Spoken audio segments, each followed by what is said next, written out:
Hello, ഇന്നൊരു spicy bread toast റെസിപ്പിയാണ് കേട്ടോ ഷെയർ ചെയ്യുന്നത്.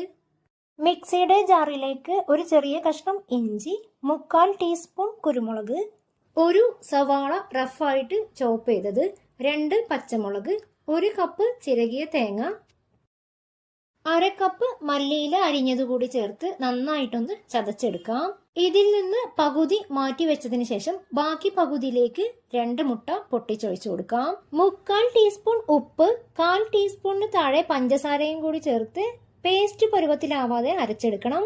ഇനി ഇതിലേക്ക് നേരത്തെ മാറ്റി വെച്ചതും കൂടി ചേർത്ത് നന്നായിട്ടൊന്ന് മിക്സ് ചെയ്തെടുക്കാം.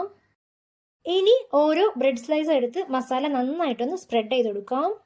ചൂടായ പാനിലേക്ക് നെയ്യൊഴിച്ച് ഓരോ ബ്രെഡുകളായി ഇട്ട് കൊടുക്കാം. ലോ ഫ്ലെയിമിലിട്ട് മസാലയുടെ തിക്നെസ്സിനനുസരിച്ച് 2 വശവും 3-4 മിനിറ്റ് കുക്ക് ചെയ്തെടുക്കാം. ഈ അളവിൽ ഇതുപോലെ 8 ബ്രെഡ് സ്ലൈസ് ചെയ്തെടുക്കാം.